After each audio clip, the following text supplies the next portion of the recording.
a palavra ao excelentíssimo ministro Paulo Guedes, pelo prazo de 20 minutos, prorrogáveis a juízo dessa comissão. Doutor Paulo Guedes, com a palavra.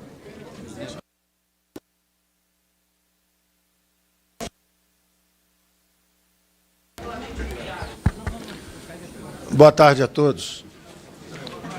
Eu acredito que o tema que nós vamos conversar aqui, para pessoas bem informadas, representantes da população brasileira, como os senhores estão, e eu tenho certeza, extraordinariamente qualificados para o exercício da função, já estão familiarizados com o tema.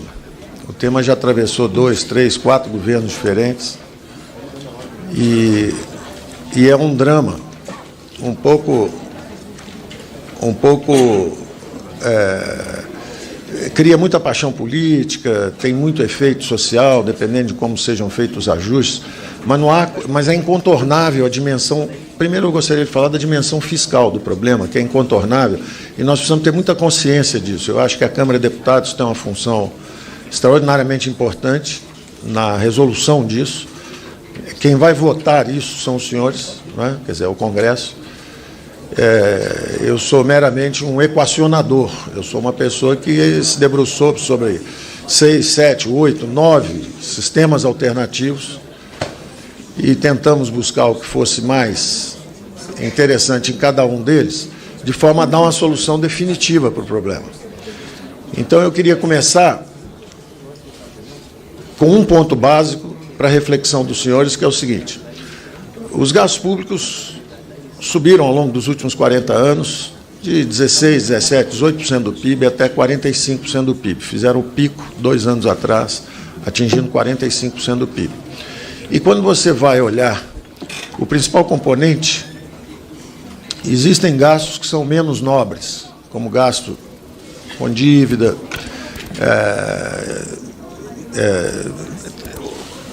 até mesmo o crescimento acelerado de salários de funcionalismo, tem vários gastos de qualidade menos nobre do que a previdência social. Dito isso, quando você vê o principal componente dessa explosão de gastos foram os gastos com pessoal.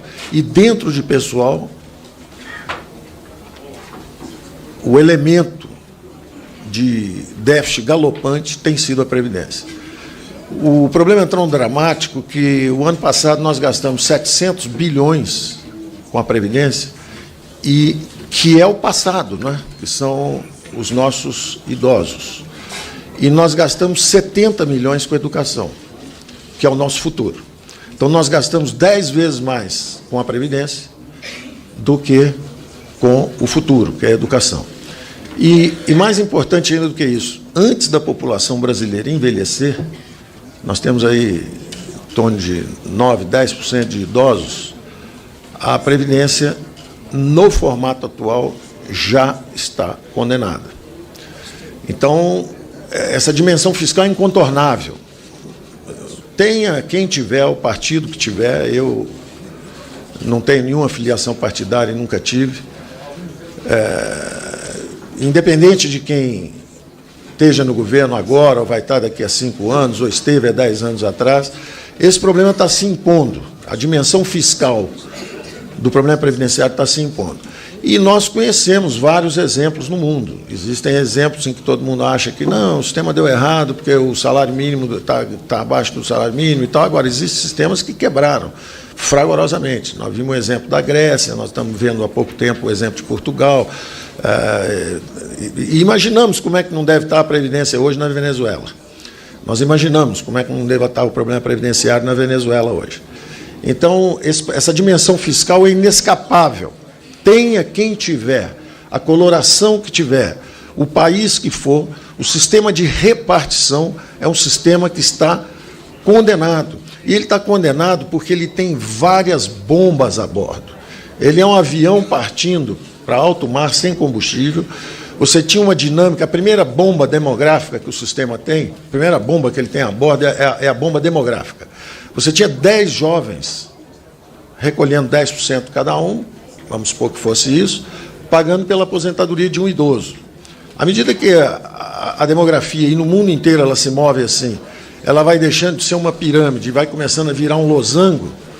Começam a ser 6 jovens para um aposentado, depois 4 jovens para 2 aposentados, e no final você tem 1 jovem para 3 aposentados. E o sistema colapsa.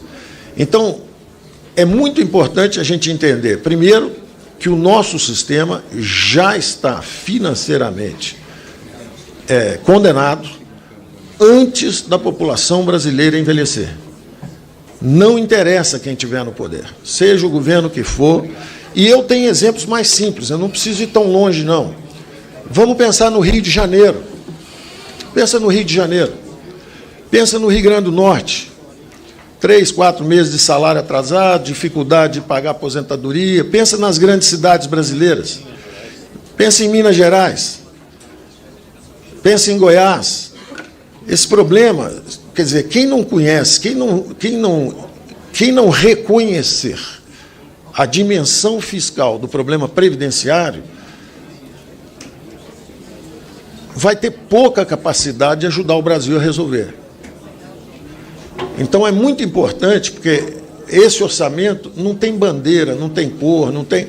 Eu até concordo que na hora de curar e na hora de mexer, há efeitos diferentes. Você pode mexer um pouco mais aqui, um pouco mais ali, e aí as colorações políticas fazem diferença. Agora, a dimensão fiscal é incontornável.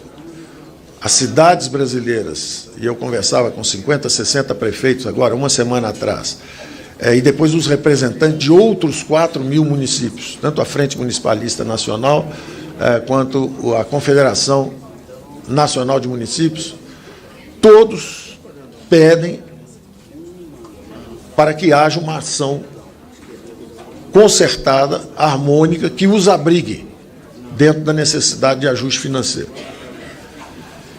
E eu tive 2 ou 3 vezes também com os governadores, e todos reconhecem essa dimensão fiscal incontornável. Então, esse é só o primeiro ponto que eu gostaria de fazer para a reflexão dos senhores, que é o seguinte: o sistema está condenado por uma bomba demográfica. Agora, há mais problemas no sistema. A segunda bomba a bordo desse avião é a forma perversa como ele é financiado. Financiar a aposentadoria do trabalhador idoso, desempregando trabalhadores, é, na minha opinião, uma forma perversa de financiar o sistema. Quer dizer, você cobrar encargos trabalhistas sobre a mão de obra, sobre a folha de pagamentos, é, do ponto de vista social, uma condenação. É um sistema perverso. 40 milhões de brasileiros estão excluídos do mercado formal. Eles não conseguem ter capital, eles não conseguem ter tecnologia, eles não conseguem ter produtividade mais alta, porque eles foram expulsos, excluídos do mercado formal de trabalho pela forma perversa como o sistema é financiado. Você está botando um trabalhador desempregado para financiar a aposentadoria do outro. Isso é socialmente perverso. São bombas de destruição em massa de empregos. São milhões de brasileiros desempregados por um financiamento perverso. Então, eu não vejo com um olhar tão doce e gentil o sistema previdenciário atual, porque ele é perverso. 40 milhões de brasileiros são excluídos. E eles envelhecerão. E o sistema está quebrado, eles não conseguem contribuir para a Previdência, porque eles estão desempregados, e, ao mesmo tempo, eles pesarão no futuro da Previdência. Então, essa condenação é inequívoca. É um sistema ruim, é um sistema perverso. Aí vamos para uma terceira bomba que ele tem, que é a forma mesma de não levar recursos para o futuro. Nós sabemos o poder dos juros. Quando estão na mão dos banqueiros, todo mundo sabe, e todo mundo reclama. Os juros compostos destroem as finanças dos municípios, destroem as finanças dos estados, destroem as finanças nacionais. Nós sabemos o que é um juro composto. o pequeno empresário sabe o que é, todo mundo sabe o que é. Aí quando você fala, vamos botar o juro composto para trabalhar para o trabalhador, não, isso é muito ruim. Então vamos ver a terceira grande bomba que o sistema atual tem. Ele promete resultados crescentes no tempo, um salário mínimo que vai subir no tempo, só que ele não leva nada para o futuro. Porque quando o jovem contribui, o idoso consome. Então a sociedade não leva nada para o futuro. É outro foco de fragilidade financeira.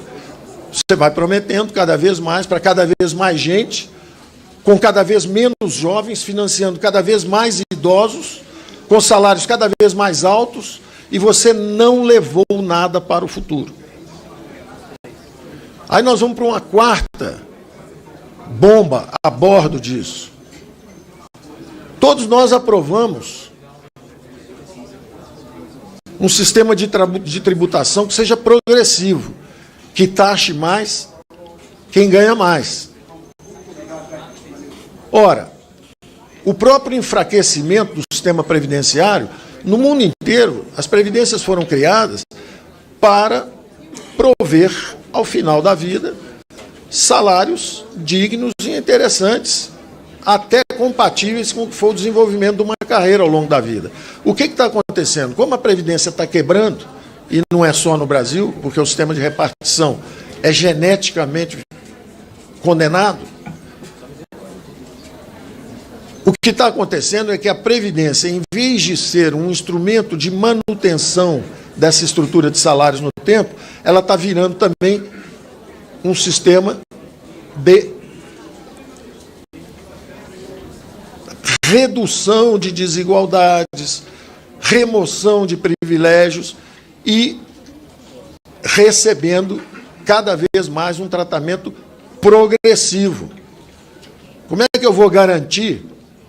Saibam os senhores, eu falei no Senado, disseram que não era correto, e eu repito aqui, a aposentadoria média no Legislativo é 20 vezes a aposentadoria média do INSS. A aposentadoria média do INSS é R$ 1.300, R$ 1.400. A aposentadoria média aqui nesse ambiente é R$ 28 mil. Funcionários. Então, o que acontece? Quando a sociedade olha para isso, até pelos justos reclames e pelo espírito de igualdade, de fraternidade que os senhores todos representam, isso vai batendo, a opinião pública vai entendendo a mensagem e chega um momento em que ela diz, é isso mesmo, não pode ser aposentado ganhando 20 vezes o que o resto da população ganha, não. Então, a nossa reforma tenta justamente endereçar esses problemas. Quando nós colocamos uma escala de tributação progressiva, nós estamos justamente removendo privilégios, estamos reduzindo desigualdades sociais e estamos tentando recuperar a sustentabilidade fiscal de um regime que está condenado. Agora, além disso, nós estamos tentando abrir a porta para um futuro diferente para as gerações futuras. E saibam os senhores que quando nós fizemos a nossa proposta, nós só abrimos a porta para essa regulamentação. Se não houver potência fiscal, e a decisão é dos senhores, se os contemporâneos não têm a coragem de atacar o problema e resolver o problema, tirando de onde tiver que tirar, é na idade, é na aposentadoria um pouco mais tarde, é separando a assistência social da Previdência, é nos militares, nas grandes fortunas, seja onde for. Grandes fortunas já não é, mas aí já é tributação. É uma tributação. Tributação. Deputados, vamos esperar a fala do ministro após as considerações. Nós vamos chegar lá. Se eu puder falar, Ministro, com a palavra. Será interessante. Se eu não puder falar, eu espero. Então, todas essas dimensões são legítimas. Os senhores foram eleitos para discutir isso mesmo, está tudo certo, não tem nada errado. Agora, nós tentamos atacar de uma forma. E eu queria justamente só deixar essa porta aberta para reflexão. Primeiro que não está, se vocês aprovarem essa reforma com uma potência menor, nem se preocupem. Eu não lanço, não tenho coragem de pedir para lançarmos um sistema de capitalização, por uma razão muito simples. Se nós não temos coragem de equacionar na nossa geração o problema do combustível, desse avião que está indo e vai cair,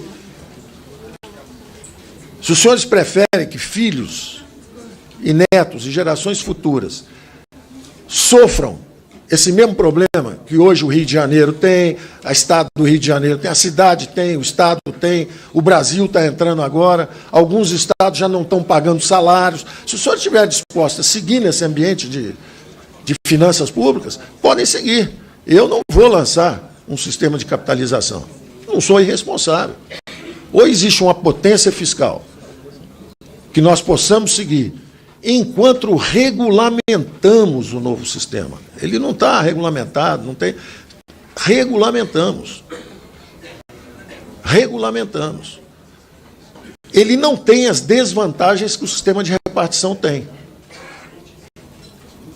Ele segue alguns princípios financeiros saudáveis. Por exemplo, ele não tem a bomba demográfica. Porque o jovem não depende de um outro jovem. O jovem que vai se aposentar lá na frente não depende de um outro jovem no futuro vir pagar a aposentadoria dele. Ele mesmo vai acumulando. Ah, mas pode não acumular o suficiente.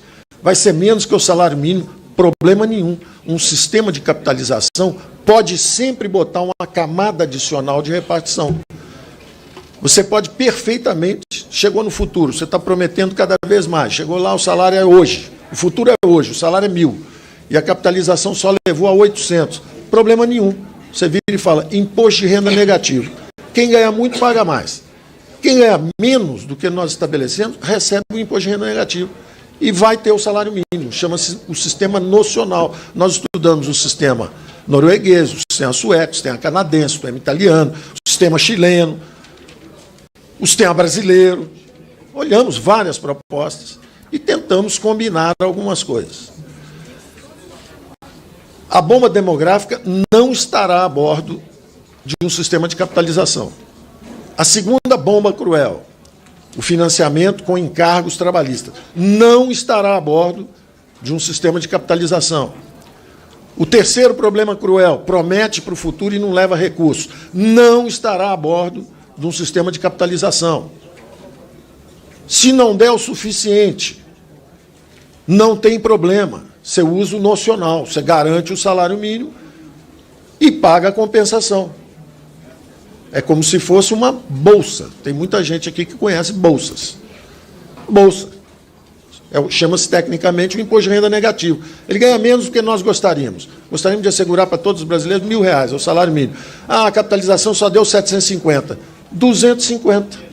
Imposto de renda negativo.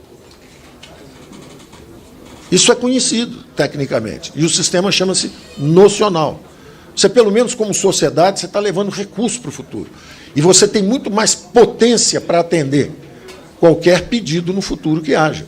E esse é que é o espaço de atuação dos grupos políticos. É isso mesmo, olha, tira mais daqui, bota ali. O que vocês querem? Um sistema progressivo? Vocês querem que a Previdência seja uma fábrica de desigualdades? Hoje ela é uma fábrica de desigualdades. Ela fabrica desigualdades. 83% dos brasileiros ganham aposentadorias só até 2 salários mínimos. 83% dos brasileiros ganham 2 salários mínimos ou menos.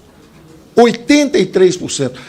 Será que nós estamos prejudicando os pobres, se nós estamos reduzindo os encargos trabalhistas para eles e estamos aumentando para quem recebe 10 mil, 20 mil, 30 mil, 40 mil de aposentadoria? Então estamos perguntando, as perguntas são essas.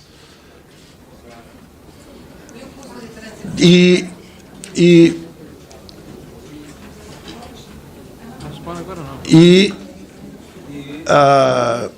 custo de transição é uma pergunta legal, nós vamos deixar para a hora dela, mas é legal. Por que você acha que eu preciso da potência fiscal de 1 trilhão? Por que esse 1 trilhão? Esse 1 trilhão já é um pouco importante da transição. Isso nos permite, na hora que os jovens começam a ir na outra direção, se vocês quiserem, embarquem seus filhos no avião que vocês estão. Vão acabar como no Rio de Janeiro, vão acabar como no Rio Grande do Norte, vão acabar como em Goiás, vão acabar como em Minas Gerais. Os salários estão... nós estamos nos aproximando perigosamente. Deputados, não cabe nenhuma manifestação nesse momento, nem positiva nem negativa. Peço aos senhores que possamos ouvir o ministro. Nós estamos nos aproximando. Chile, 26 mil dólares de renda per capita, quase o dobro do Brasil. Acho que a Venezuela está melhor, viu? Deputados. Acho que a Venezuela está melhor. Venezuela está bem melhor. Deputados, peço a devida vênia, sem manifestações no plenário. Deputados. Não, ele está sem palavra. De jeito nenhum. Ministro, só um minuto. Ministro, só um minuto.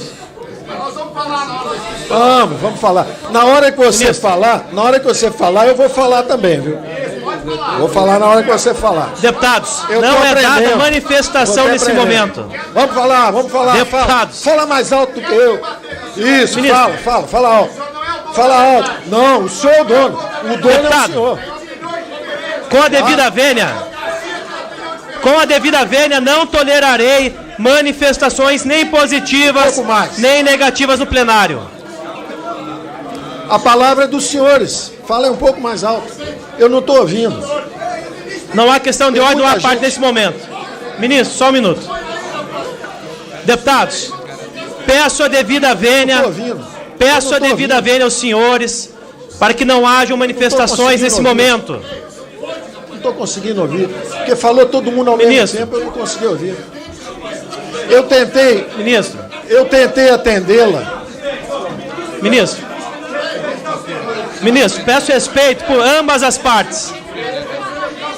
Peço tranquilidade a todas as partes, serenidade. O Brasil inteiro está assistindo essa audiência, querendo um debate maduro sobre o Brasil.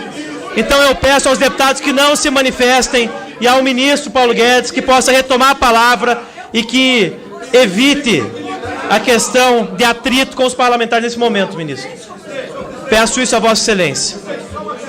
Deputados, não há questão de ordem nesse momento. A palavra está com o ministro. Obrigado. Deputados, após eu concedo a questão de ordem, vamos ouvir o ministro. Eu aparentemente, quando eu tentei atender... Senhores, peço a devida vênia.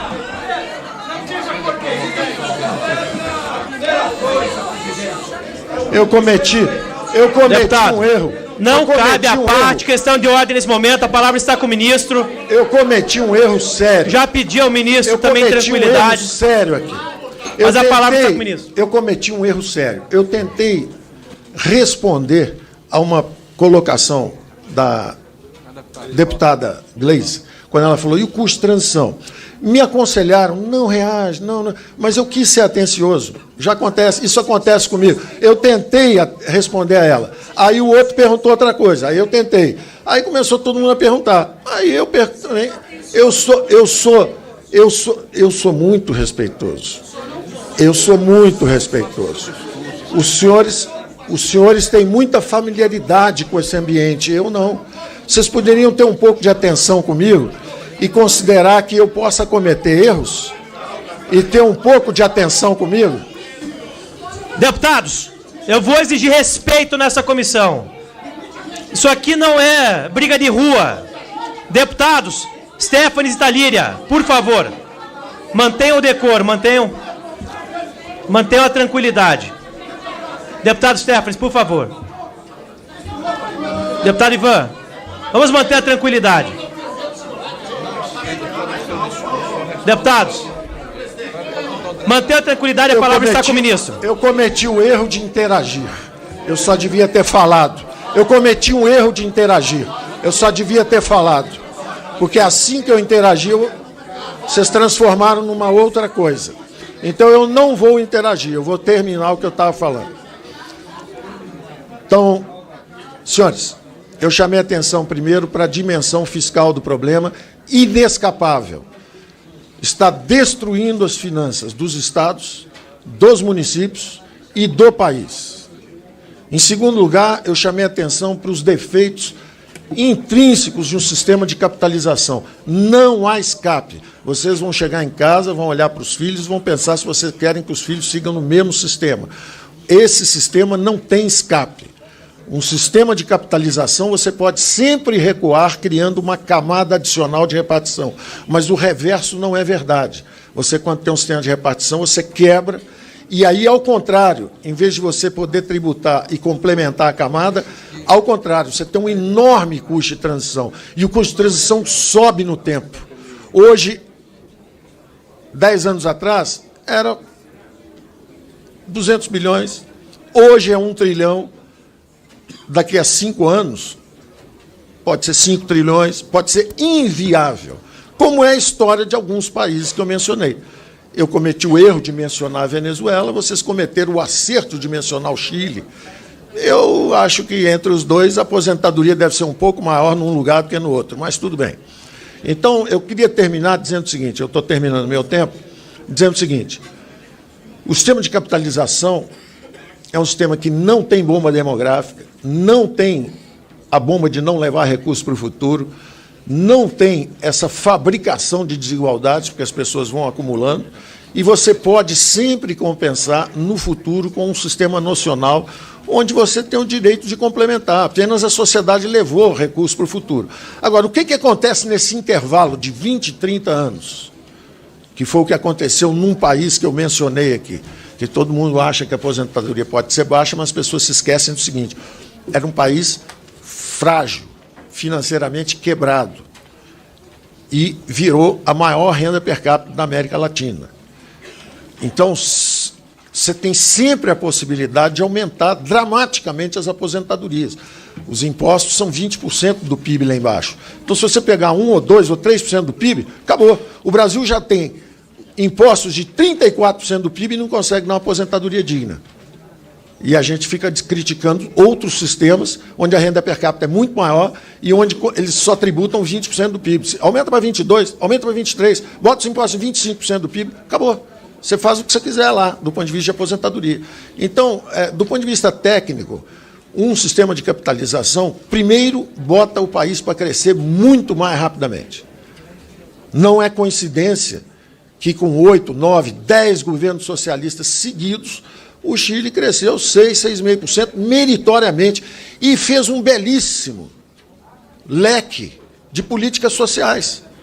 Os sociais-democratas e socialistas no governo chileno fizeram um belíssimo leque de políticas sociais, porque tinha recurso para fazer, tinham recursos para fazer. A taxa de crescimento rápida criava recursos, e você foi ampliando o leque de programas sociais o tempo inteiro, sem interrupção, sem reversão, sem degeneração, como nós assistimos aqui. Você dá 1, 2, 3 anos de bolsa, depois 4 anos depois, estourou tudo, quebrou tudo, você não tem dinheiro para dar mais bolsa para ninguém. Isso é um absurdo. Isso é um atestado de incapacidade nosso de fazer o que é melhor para o país. Então, o meu papel é relativamente simples, ter estudado isso, fazer uma proposta, e quem vai julgar são os senhores. Os senhores é que vão julgar. Os senhores vão chegar lá e vão aprovar. Tira isso, bota aquilo, mexe aqui, mexe lá. Então, eu não, sinceramente, com a maior franqueza, não cabe a mim entrar no debate político em si. Eu tenho que dar explicações sobre qual foi a nossa reforma, tecnicamente, e os senhores decidam. Eu não preciso me exaltar. Me desculpem. Tá bom? Obrigado.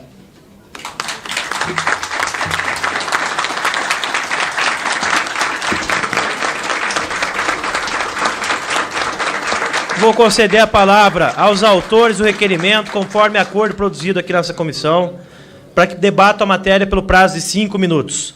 Primeiro inscrito, que é o primeiro signatário de requerimento, professor Luizão Goulart, do PRB do Paraná, vai conjugar também a questão do tempo da liderança do PRB. Então, passo a palavra a Vossa Excelência, deputado Luizão. 9 minutos. Todos os autores. Declara, por favor, quem são todos os autores. Os autores: professor Luizão, Pompeu de Matos, Reginaldo Lopes, Alencar Santana Braga, José Guimarães, Gil Cutrim, Luiz Flávio Gomes, Talíria Petroni, Eduardo Bismarck, Paulo Teixeira, Afonso Mota, Coronel Tadeu, Subtenente Gonzaga, Tadeu Alencar e Alessandro Molon. São todos os que subscreveram o requerimento. Deputado Luizão, com a palavra. Já vão entrar nesse... Senhor presidente. Exatamente, deputado. Professor Luizão, com a palavra. Obrigado, senhor presidente.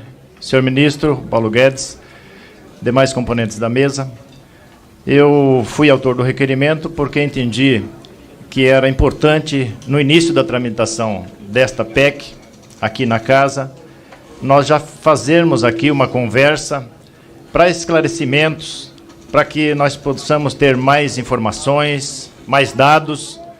E é claro que, inicialmente, eu pretendia também nos reunirmos com os governadores e prefeitos, ou entidades representativas. Mas fizemos um acordo e nós temos essa audiência hoje e a outra amanhã com os juristas. Eu espero realmente, até peço aos colegas, que nós possamos fazer aqui um diálogo esclarecedor, respeitoso, técnico, porque acredito que todos aqui estão preocupados com o Brasil e nós temos condições de fazer esse diálogo aqui de alto nível. O objetivo eu insisto em conversar com governadores e prefeitos, porque nós não estamos aqui só tratando do regime geral, não estamos tratando só dos servidores da União ou dos poderes da União, mas nós estamos tratando também de servidores de estados e municípios. E nós temos poucas informações a respeito de como estão os números nos estados, o equilíbrio das contas em relação à previdência de estados e municípios. Eu tenho a informação que muitos estados estão em situação crítica, né, que o déficit da previdência em relação à receita corrente líquida praticamente triplicou nos últimos 3 anos. Então, se não fizermos nesse momento inicial, mas em algum momento nós temos que reunir com governadores e com prefeitos e entidades representativas, porque eles são agentes políticos que dialogam com a população.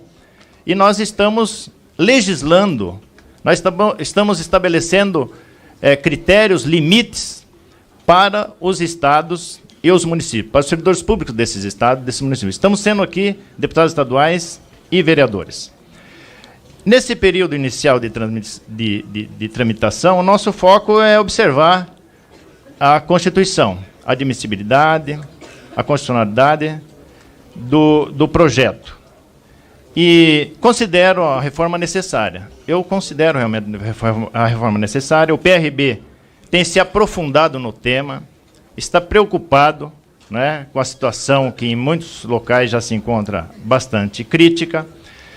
E até considero a reforma necessária para as gerações futuras, para o equilíbrio das contas públicas, mas ela também não pode penalizar os mais pobres, os autônomos, os professores, o trabalhador rural. Nós temos que analisar a reforma que é necessária e aquela que é possível, de acordo com a realidade da nossa população. Porque os brasileiros não são apenas números, né? E nós temos que analisar o problema fiscal, mas também a condição humana da nossa população. Em 70% dos municípios, por exemplo, os recursos da Previdência e do BPC são maiores que o Fundo de Participação dos Municípios. Então, se nós formos analisar em relação à economia desses pequenos municípios, o que movimenta hoje a economia são os recursos da Previdência e do BPC. Que a situação não está pior ainda por conta disso. Muitos comerciantes não estão preocupados aí com o índice da Bolsa ou a cotação do dólar, mas estão preocupados em vender R$300, R$400 por dia no seu comércio, na sua mercearia, para poder manter a sua família e o seu comércio, enfim. Minha preocupação é que, ao reduzir benefícios sociais, nós estaríamos pensando na macroeconomia, estaríamos prejudicando essa microeconomia por esses milhares de municípios brasileiros. E, a partir da Constituição de 88, nós fizemos um pacto para que a gente não tenha no Brasil uma multidão aí de empobrecidos, de miseráveis, né? Por isso, dos benefícios que nós temos que olhar com carinho. Eu quero fazer algumas considerações, ministro, em relação, coisas que me preocupam, em relação a regras de transição, preocupação de nós não irmos contra o princípio do não retrocesso em relação à correção dos benefícios, como serão feitas as correções dos benefícios. A PEC está substituindo um regime, está propondo um regime de capitalização, e no Chile, que implantou na década de 80, esse regime administrado pelas empresas privadas, segundo os dados do governo chileno hoje, embora a renda per capita e a economia tenha crescido, praticamente 90% dos aposentados recebem em torno de meio salário mínimo lá, né? E outra questão que eu quero considerar é em relação ao crescimento da economia, porque está sendo apresentado que a economia depende exclusivamente da reforma da Previdência.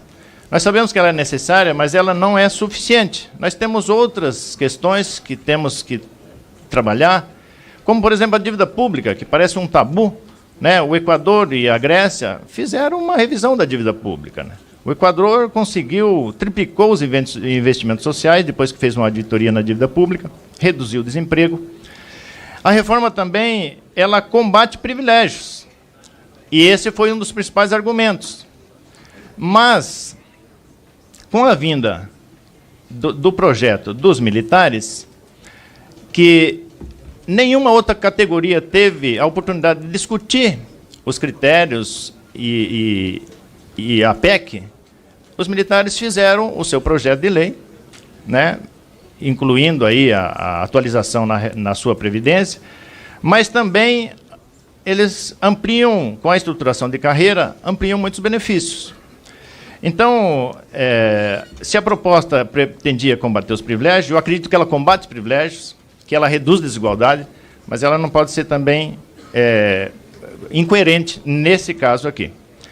E, finalizando, porque eu vou dar 2 minutos, combinei com o João Roma, se essa proposta é da economia, da pasta da economia, ou é do governo, porque o ministro, os técnicos têm se esforçado em convencer a população. Mas em que momento o governo como um todo vai sair à rua, vai sair dizer para a população, para convencer a população, não os parlamentares, convencer a população de que a forma é necessária, que ela é justa e que ela é boa.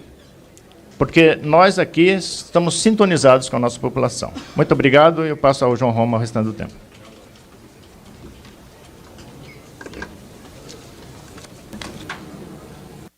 João Roma. Obrigado, deputado professor Luizão. Muito boas suas colocações. Senhor ministro, na semana passada tivemos aqui um outro momento acalorado de debates e coube colocar aqui que essa reforma não é a reforma do governo brasileiro de plantão, mas sim uma reforma do Estado brasileiro, pois nós precisamos repactuar o nosso pacto social, nós precisamos, de fato, estabelecer um novo paradigma para as futuras gerações. Então, aqui, eu reafirmei que não se trata de uma queda de braço entre instituições, não estamos aqui delegados pela população brasileira, esse Congresso renovado em seus 50%, e legitimado pelo voto, assim também como o senhor governo federal, mas estamos aqui para procurar o que é melhor para melhorar a vida do cidadão brasileiro, o cidadão que está na ponta, muitas vezes sofrendo a ausência do Estado brasileiro, que perdeu a sua presença nas camadas, inclusive, mais sofridas da nossa população. Então, eu gostaria, ministro, que, de fato, assim como falou o deputado professor Luizão, o governo abraçasse isso, não apenas ficasse um jogo de lavar as mãos. Eu sei que é penoso esse trabalho, essa interação, mas é assim que a instituição deve avançar, é assim que esse parlamento não pode abrir mão, para concluir, senhor presidente, abrir mão do seu espaço e de seu protagonismo, assim como de sua responsabilidade perante um projeto como esse, que terá, sim, alguns ajustes, mas eu creio que visa, sim, poder melhorar e trazer a presença do Estado brasileiro para o povo que mais sofre e precisa, sim, da presença desse Estado. Mas, antes de tudo, é uma reforma que não pode apenas ter o viés econômico, é uma reforma que tem que, sim, ver a repactuação do nosso Estado brasileiro. Então, pediria, senhor... Para concluir Para bem concluir, em rapidamente, 30 segundos, senhor presidente, que explicasse melhor a questão do... A questão não só da aposentadoria rural, como também do BPC, pois me parece, pelo que falou o secretário Rogério Marinho, que trata-se até de um viés inclusive, onde o governo pretende dar mais benefício à população, mas essa proposta parece que não está sendo bem compreendida aqui neste parlamento. Então eu gostaria que o senhor, se possível, declinasse um pouco mais sobre o BPC, pois é necessária a reforma, mas não podemos começar essa reforma prejudicando aqueles que mais precisam no Brasil. Obrigado, senhor presidente. Perfeito. Deputado Pompeu de Matos, com a palavra. Microfone, deputado. Agora, Perfeito. senhor presidente, senhoras e senhores parlamentares, senhor ministro Paulo Guedes, aqui atrás, por favor, ministro. Eu sou deputado, ministro, pelo 5º mandato. Então a experiência conta um pouco, mas não é o que vale mais para mim. Eu sou da Previdência Complementar. Então eu compreendo bem a sua linguagem, eu sou funcionário de quadro do Banco do Brasil e sou da Previ já há alguns anos, então sei bem a questão da capitalização. Mas eu quero dizer, antes de chegar lá, ministro, que nós não somos, o PDT, não tem um preconceito que nós não possamos debater a Previdência. Nós podemos debater a Previdência. Agora, este projeto, na forma como está, ministro, essa é a nossa divergência. Ele é muito ruim. E é isso que eu quero colocar para Vossa Excelência. O senhor disse que a questão fiscal é grave, e ela é grave. A gente pode compreender a gravidade nas suas palavras, mas se ela é grave nas palavras suas, o senhor não pode tirar de quem não tem. Tem que tirar de quem tem. Tem que salvar o doente, não se aproveitando de um outro doente, ou matando alguém para salvar aquele doente. Nós não podemos fazer isso. Essa proposta ela já esteve aqui na casa. Eu já participei do debate no presidente Temer. E os deputados não levaram adiante. O debate foi para a rua e não andou. Ao ponto que o ministro Meirelles, que era o representante do presidente Temer e que defendia a proposta, fez 1% dos votos na nação. O próprio presidente Bolsonaro era contra ela, veio para cá e assumiu ela com alguns requintes, um pouquinho mais de pimenta e talvez algumas poções de maldade. E aí, nesse contexto, o senhor apresenta aqui um quadro, ministro, onde há uma economia de 1,070 trilhões. Nesse quadro que Vossa Excelência apresenta e consta do projeto, diz ali que do regime geral da Previdência, está aqui, é a última folha do projeto, terá 715 bilhões mais 182 bilhões de assistência básica focalizada no abono salarial. Então, somando, dá em torno de 900 bilhões. Ora, como tirar 900 bilhões nessa reforma, como economizar isso em 10 anos do regime geral de previdência? Quando se sabe que o regime geral é o INSS, como nós conhecemos, que é aquele que ganha um salário mínimo, pouco menos de 1.000, e no máximo 5.000. É 5.800, mas ninguém recebe 5.800. Cuja média, o senhor disse aí, está nos livros, é 1.370, a média da aposentadoria do INSS. E o senhor quer tirar deste povo 900 bilhões, eu não conheço essa matemática. E essa é a primeira pergunta que eu vou fazer a Vossa Excelência. Até porque quem está no regime geral de previdência é o idoso pobre, que aos 65 recebe uma pensão, vão ter que tirar a pensão dele. É o viúva, a viúva, que ao falecer um entrega para o outro a pensão, vão ter que não permitir. É a pessoa com deficiência e é o agricultor, especialmente a agricultora, a mulher agricultora, que na proposta é atacada. E além disso, o professor, a professora, os professores que se aposentam com 25 e 30, homem e mulher, que vão para os 40 anos. Então, essa é a primeira pergunta, como tirar 900 bilhões de quem não tem? A segunda questão é sobre a capitalização. O governo fala na capitalização, eu entendo de capitalização, mas no projeto não tem capitalização, ministro. Fala, mas proposta não tem. Então como é que nós vamos apreciar uma proposta cuja proposta o senhor fala, mas não apresenta? Como é que será a capitalização? O patrão contribuirá igual ao empregado? A empresa igual ao trabalhador? Quem vai administrar, enfim, no Banco do Brasil nós temos. A Previ é um sistema de capitalização. Vossa Excelência sabe como funciona. Pois Como é que vai funcionar? Então nós vamos desmanchar o sistema como é hoje, para montar um novo sistema, cujo novo sistema nós não sabemos e só temos a sua palavra e não temos um projeto. Aí nós desconstitucionalizamos a Previdência, tiramos da Constituição e depois vamos ver o que vai fazer. Aí salve-se quem puder e aí a gente não consegue sustentar isso. Eu não tenho absolutamente nenhuma dúvida de que o teto da Previdência, para todos, pode ser 5.800.000. Para deputado, juiz, promotor, ministro, senador, presidente, governador. Nós não temos esse problema. Não é esse o problema. Aliás, a outra pergunta que eu lhe faço é sobre o FUNPRESP. Desde 2012, todo servidor público federal que entrar na Previdência vai receber até 5.800.000. Não tem mais do que isso. Então, se Vossa Excelência fale um pouco sobre o FUNPRESP, porque o que o senhor está propondo, na verdade... Conclui, presidente. 30 segundos.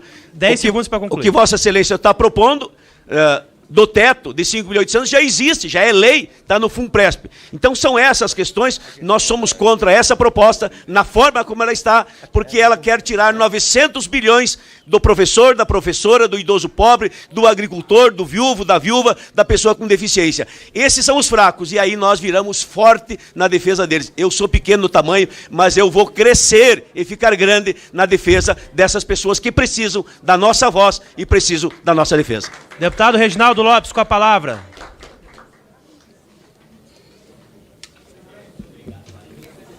Olá, oi. Presidente, primeiro, eu confesso que saio aqui desta reunião um pouco decepcionado, até o momento. Por uma questão muito simples. O ministro Paulo Guedes é tratado pela mídia como a bala que matou Kennedy, ou o último Gatorade do deserto. É o único brasileiro que sabe sobre previdência nesse país. Pensei que teria aqui hoje uma apresentação técnica. Ele fala que não é político, evidente, não tem uma filiação partidária. Não precisa ter filiação partidária. As pessoas têm visão de mundo. Ele tem lado. O lado dele, desde 80, no governo autoritário do Pinochet, é o lado da direita, é o lado do sistema financeiro. Ele tem lado bem definido. Ele não precisa ter filiação partidária. E participa de um governo ultraliberal. E o ministro também é ultraliberal.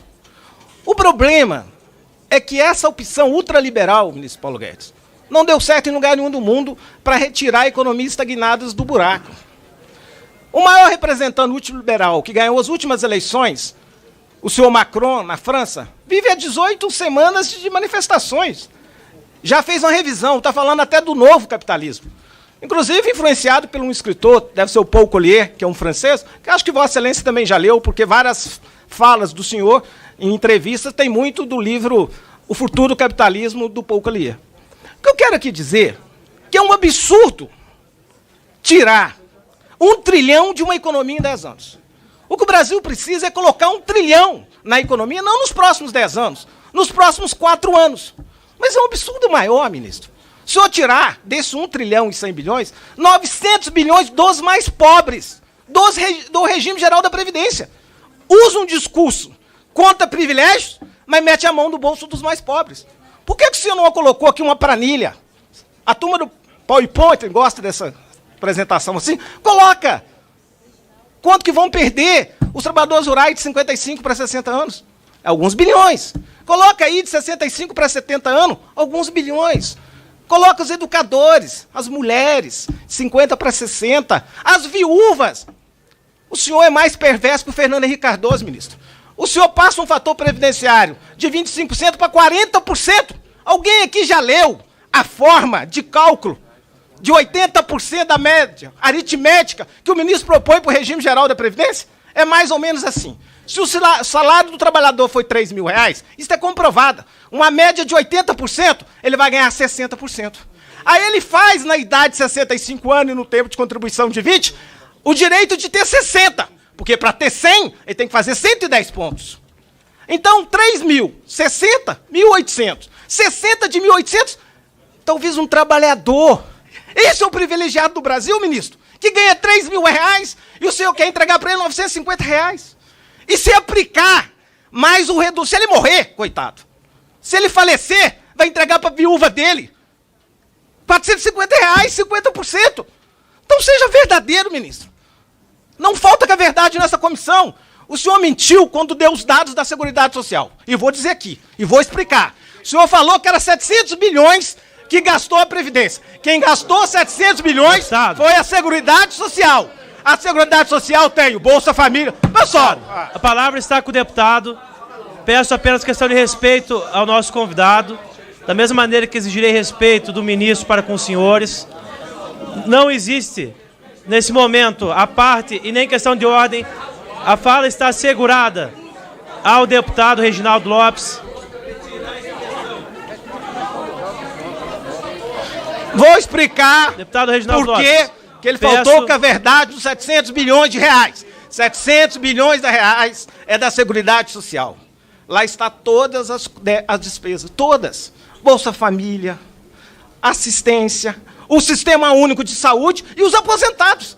Quando os liberais querem falar que ela é deficitária, usa a conta geral da Seguridade Social, mas não usa as receitas. Não trabalha com a verdade sobre as receitas. Porque o governo do Temer, que é uma continuidade na linha ideológica do Bolsonaro, passou de 20% da DRU para 30%. Isso significa que os governos metem a mão em 210 bilhões da Seguridade Social. Eu até faço uma crítica que o PT também fez, antes que o ministro vai me atacar sobre o PT. Fez o Lula, fez a Dilma, fez o Fernando Henrique Cardoso, 20%. Passaram para 30%. Passaram para 30%. Então vamos trabalhar com a verdade. Se é um debate técnico, vamos trabalhar com a verdade. Eu proponho ao ministro fazer uma capitalização da Previdência. Mas ao invés que ele está propondo, ele está propondo a capitalização para entregar dos pobres 1 trilhão para o banqueiro, para financiar depois o Estado a complementação da Previdência. Eu proponho o contrário. Vamos fazer uma capitalização para o modelo de repartição e vamos arrumar isso 1 trilhão para colocar, não precisa de 10 anos, não, em 4 anos, nos dividendos e lucro, 15%, dá 500 bilhões em 10 anos, nas renúncias fiscais, que o meu governo cedeu também, deu muita renúncia, de 300 bilhões, e mais um monte aí de sonegadores, de vários outros impostos sobre grandes fortunas, herança. Deputado, para concluir 10 segundos, para que a gente possa mudar. Arrumar 1 trilhão, tirando dos mais ricos e botando na conta de repartição para atender os mais pobres. Isso é uma opção política, é um modelo de país. Nós não queremos virar um Chile e nem uma Venezuela de direita. Deputados, apenas para que haja previsibilidade, assim como tenho tratado a questão da presidência dessa comissão, a partir de agora eu ainda não tinha alertado os oradores que já se pronunciaram. No entanto, eu serei bastante taxativo e rigoroso com a questão do horário, pois se nós concedermos 1 minuto a mais para cada orador, nós ficaremos aqui 2 horas a mais. Então, peço a todos os deputados que prestem atenção no horário. Questão de ordem, deputado Silvio Costa Filho. Um apelo. O Brasil está acompanhando essa reunião. A gente está dando um péssimo exemplo às novas gerações. O ministro deputado, aqui... Deputado, isso não é questão o de ordem. ministro, questão de ordem. Deputado. Questão de ordem, questão de ordem. Eu quero fazer no artigo 95, presidente. Deputado, não é questão de ordem. Questão de ordem, Na esteira de Vossa Excelência, nós vamos manter o decoro, a tranquilidade aqui na comissão. Presidente, o apelo... Eu não posso... Presidente, em respeito aos pares, o ministro não veio aqui para ser agredido. Então eu peço a Vossa... Presidente, o apelo que eu faço, se teve alguém nessa comissão, se teve alguém que defendeu a democracia e defendeu o PT, foi o deputado Silvio Costa. Mas o PT não pode desrespeitar o Brasil da forma que está fazendo. Nessa mesma esteira, eu exigirei respeito a cada parlamentar, o seu direito assegurado de pronunciamento. Caso haja excessos, utilizarei o regimento interno para coibir eventuais excessos. No entanto, é uma questão de liberdade do parlamentar que está aqui na casa. No entanto, na esteira de Vossa Excelência, com certeza os excessos serão também coibidos.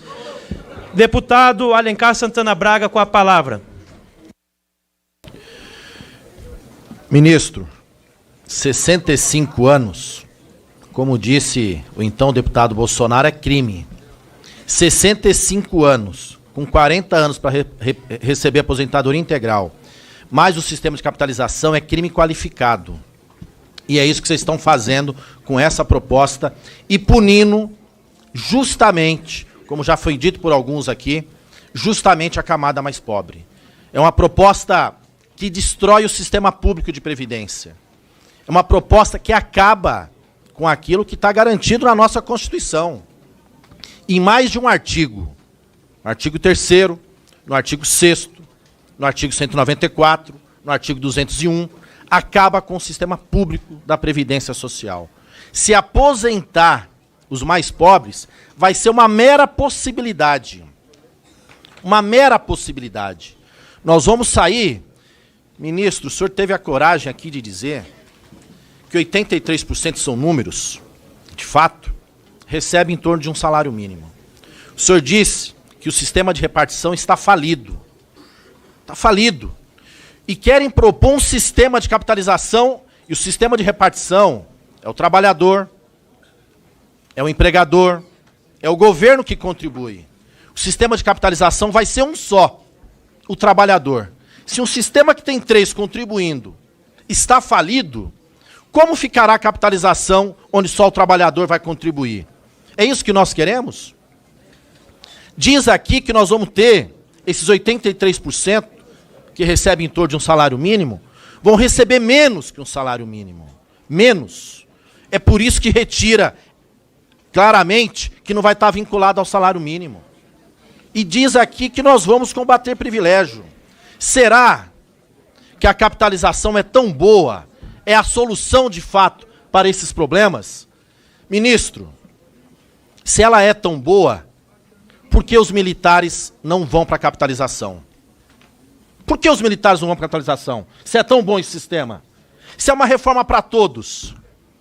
Se não é reforma que não vai ter privilegiado? Ora, se é tão bom, podia estar todo mundo, mas não. Tem um recorte, que é de fato punir aqueles que menos podem hoje. Quer punir o trabalhador, quer punir a classe média, não punem lá em cima. O senhor propõe aqui dizendo que tem um problema fiscal, mas a solução é errada, é equivocada. Se tem um problema fiscal, vamos atacar, cobrar tributo de quem de fato pode. Vamos aí sim fazer um sistema progressivo, não do jeito que está hoje.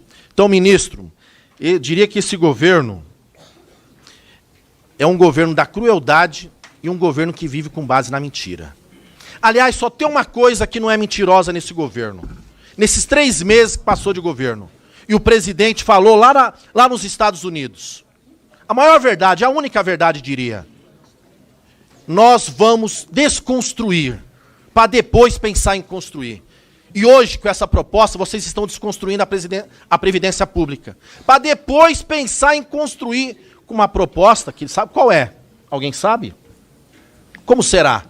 Que construção é essa? É de tijolo ou é de palha? Ela cabe todo mundo ou vai caber só alguns? Nós não sabemos. Porque é uma proposta que não tem... É um governo que destrói, aliás, não só a Previdência Pública, né? Destrói a política nacional, está destruindo o Estado Nacional, quer destruir as empresas públicas. Ministro, o senhor disse aqui, respondendo à deputada Gleice, que a conta de 1 trilhão, a economia, que diz que tem que ser, como disse o ministro Onyx, é cláusula pétrea, a economia de 1 trilhão, que ela vai pagar uma parte da transição. Uma parte da transição. Ué, qual é o custo final? Com certeza é muito maior. E sabe quem vai pagar? Somos nós. É o Estado brasileiro. Não é os banqueiros que vão ganhar com a capitalização. Não é o sistema financeiro que vai ganhar com a capitalização. É o sistema público. Esse dinheiro não voltará para a economia. Nós vamos quebrar a economia pública. Nós vamos quebrar as pequenas cidades, o pequeno comerciante, o pequeno empresário. É isso que essa reforma não tem qualquer perspectiva de melhorar o cenário econômico no país. Como foi a reforma trabalhista aprovada lá atrás, que muitos diziam que ia melhorar. E mais do que isso, ministro, está condenando a juventude a não ter direito à aposentadoria. É isso que o senhor está fazendo, é isso que o governo Bolsonaro quer fazer, mas nós vamos lutar. Com a palavra, o deputado Eduardo Braide, pela liderança do PMN. 5 minutos.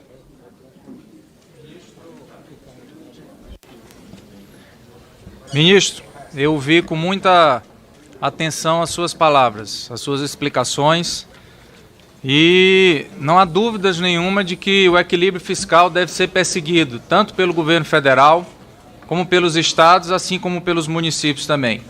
E cada um de nós devemos fazer a nossa parte. A primeira atitude que tive, ministro, quando tomei posse aqui como deputado federal, foi abrir mão da aposentadoria especial parlamentar e me filiar ao regime geral de previdência, assim como outros deputados também fizeram. E venho de um estado, ministro, onde eminentemente a aposentadoria rural é um meio de sobrevivência de muitas pessoas, que é o Maranhão. E pelos dados que pude analisar, grande parte dos trabalhadores rurais sequer conseguem contribuir até os 15 anos nas atuais regras, e a proposta vem aumentando para 20. Então, essa situação da aposentadoria rural, realmente, eu já tive a oportunidade de externar em diversas vezes, não há como prosseguir nessa proposta. Em relação ao BPC, também a mesma coisa, a situação dos professores. Mas o que quero, de alguma forma, questioná-lo, e eu prestei muita atenção na sua fala, quando Vossa Excelência utiliza a expressão potência fiscal. Mas se trata hoje no Brasil como se tudo aquilo que fosse resolver o problema do nosso país fosse a reforma da Previdência.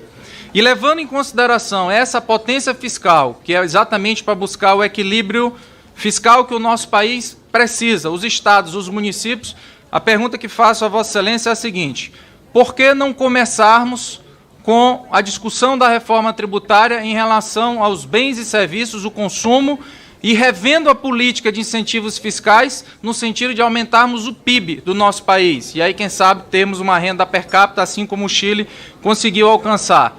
Por que não discutirmos a questão da tributação da folha de pagamento para poder aumentar o número de empregos, tirar vários trabalhadores pobres que estão na informalidade, trazendo assim novos contribuintes para o sistema previdenciário atual? A situação da taxação dos dividendos, que muito já foi discutido aqui, mas que na prática nenhum governo, nem o que aí está, nem os que passaram, conseguiram fazer com que uma proposta de taxação dos dividendos fosse à frente. Então, a grande questão no Brasil, e agora enfrenta-se esse momento por conta da questão do desequilíbrio fiscal, é que sempre há uma conta a ser paga. Mas a pergunta que fica é: quem deve pagar essa conta no primeiro momento? Eu não acho certo que sejam realmente os mais pobres. Eu acho que nós devemos talvez começar por outro caminho, e são esses que eu acabei de questionar a Vossa Excelência: reforma tributária, a desoneração da folha, rever a política de incentivos fiscais que já foi dada, taxação dos dividendos, para aí sim, depois que se apurar essa potência fiscal que sobrar dessas medidas e outras, aí discutir o que pode ser discutido em relação à reforma da Previdência. Então, esse é o questionamento que faço a Vossa Excelência, se nós não estamos invertendo, botando primeiro os mais pobres para pagar essa conta desse desequilíbrio fiscal, quando, na verdade, nós poderíamos ter outras alternativas para tentar buscar, se não o valor de 1 trilhão, mas próximo a isso, e após fazer a apuração, com a aprovação dessas medidas, ver o que seria possível discutir em termos da reforma da Previdência. Retorno a palavra ao senhor ministro Paulo Guedes para que proceda a resolução dos questionamentos. Foi perguntada a situação dos estados e municípios, a primeira pessoa que perguntou, e o déficit está indo para 100 bilhões agora, estados e municípios em torno também de 100 bilhões. Então, o que é um problema dramático. Então, estão quebrando todos. É uma questão de tempo, apesar de terem fugido para a capitalização, não deu tempo ainda e tem um custo de transição e isso vai pegar todo mundo, está pegando todo mundo. Então, é um buraco expressivo, porque o déficit do regime geral já está chegando a quase 200 bilhões, 180. Estados e municípios estão com 100. Militares estavam, os servidores públicos estavam com quase 50 e os militares já estavam com 19. Então, todos os regimes estão com déficit, todos indo em direção à explosão. A segunda observação foi relativa ao BPC, e tem muita coisa equivocada dita a respeito do que está na PEC. Eu acho que muita gente não leu também a PEC e falou coisas que não estão lá. Então, por exemplo, o BPC, e eu estou sentindo que é bastante. Eu tenho conversado muito isso com o Marinho, porque ele tentou fazer um movimento. A razão inicial dele foi o seguinte: olha, os brasileiros todos recolhem, e na hora que você passa a idade mínima para 65, quem não recolheu, sair com a mesma aposentadoria de quem passou a vida recolhendo, você está estimulando 80% da população que está pagando, ou 70% que está pagando ali, vai dizer, olha, aquele ali não pagou nada e vai sair igual a mim. Então ele falou o seguinte: então eu vou fazer o seguinte, eu boto, se você não contribuiu e é pobre, eu antecipo. Em vez de você esperar os 65, que agora é a idade mínima, se você realmente é pobre, você já pode tirar com 60. Mas você tira menos do que o que está contribuindo e vai esperar até os 65. Então, o que ele buscou, eu achei muito interessante, porque eu falei, era contraintuitivo. Eu falei com ele, conversando sobre isso, eu falei, pô, não vamos pegar o dinheiro de quem não tem. Exatamente o mesmo raciocínio que foi repetido várias vezes aqui. Não vamos pegar esse dinheiro. Ele falou, não, Paulo, mas tem o que contribui e o que não contribui. Então, a gente faz o seguinte, a gente antecipa. Isso pode até ser opcional. Deixa a pessoa do BPC decidir. Se ele quiser, ele pega com 65 o salário cheio, fica no sistema antigo, ou se ele quiser, ele antecipa, pega 400 antes, mas depois, como ele começou antes, ele pega o outro só no final, quando fizer 70. Isso é uma coisa que vocês também vão avaliar, né? Essas coisas são colocadas. Nós temos um time aí que está trabalhando nisso há muitos anos. Não tem ninguém que começou agora. Começou agora, chegou agora, fui eu, porque está todo mundo aí rodando isso. Essa reforma, para vocês terem uma ideia, está aqui, ó, Carlos Gabas. Proposta, a reforma, a crueldade, medida provisória 664. Proposta de novo cálculo das pensões, de 50% mais 10% para o dependente. Propôs rachar justamente Dilma Rousseff. Então, que coisa cruel, né? Terrível, um negócio muito cruel. Eu não sei como é que alguém tem uma iniciativa dessa. Então, isso, na verdade, é o quê? Isso é o óbvio, é que estão quebrando as previdências todas. Então, os governos, independente da coloração, independente da vontade, eles são forçados a agir, né? Para não incorrerem justamente em responsabilidade fiscal, e não quebrarem a Previdência. Nós temos que reconhecer isso. Quer dizer, e não sou eu não tenho voto, vocês têm o voto, vocês são representantes da população numa democracia representativa. Vocês têm que chegar e tomar uma providência, qualquer que seja. Um governo foi eleito, esse governo mandou uma proposta, pode não ser aceita, vem a outra, vamos ver. Agora, o problema é incontornável, tem que atacar o problema. Então, e deixar claro o seguinte, no BPC, ninguém recebe menos que o salário mínimo. Estavam também dizendo que não, estão tirando dinheiro dos idosos, dos deficientes. Não tem isso, não existe isso aqui. Ninguém mexeu, aliás, na PEC que está enviada lá, ninguém está recebendo menos, na PEC da Previdência, ninguém está recebendo menos do que o salário mínimo. Não tem esse pedido. Ele deixou uma porta aberta para, se alguém quiser uma antecipação, receber menos. Mas, se não quiser, segue em frente e vai receber o mínimo lá na frente.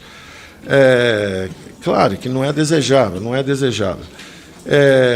Aí houve também a observação de se é só a reforma da Previdência. Não é só a reforma da Previdência, de forma alguma. Embora a reforma da Previdência, existe muito esse foco fiscal, eu estou justamente chamando a atenção para o foco do crescimento. Os países, o ritmo de crescimento dos países, a produtividade do capital, o nível de salários, tudo isso depende exatamente dessa acumulação que vai ser feita. Então, você está democratizando a poupança. Um jovem, as famílias mais abastadas sabem o que é poupança, poupam, têm reservas, às vezes nem se aposentam no canal oficial, tem sistemas alternativos. Agora, as famílias mais pobres, desde o início, o jovem tinha que ter justamente sua caderneta individual, a capacidade de ir acumulando, vendo e aprendendo a gerir esses recursos, e principalmente esse dinheiro não some. É uma ilusão achar que esse dinheiro some. Esse dinheiro é injetado na economia sob forma de investimentos. Em vez de ser o que é hoje, que a geração justamente de idosos simplesmente consome aquilo e nada vai para o futuro, Na verdade, nós temos que ter a capacidade, a potência fiscal é para o próprio sistema, não é para capitalizar. Teve uma outra pergunta também, vamos pegar esse 1 trilhão, vamos dar para os bancos. Não tem trilhão nenhum que vai para banco nenhum. Isso aqui, na verdade, o que está acontecendo aqui, na verdade, é o seguinte, você está economizando esse 1 trilhão no tempo para o sistema ficar viável. Quem está pagando mais é quem recebe mais, é quem está...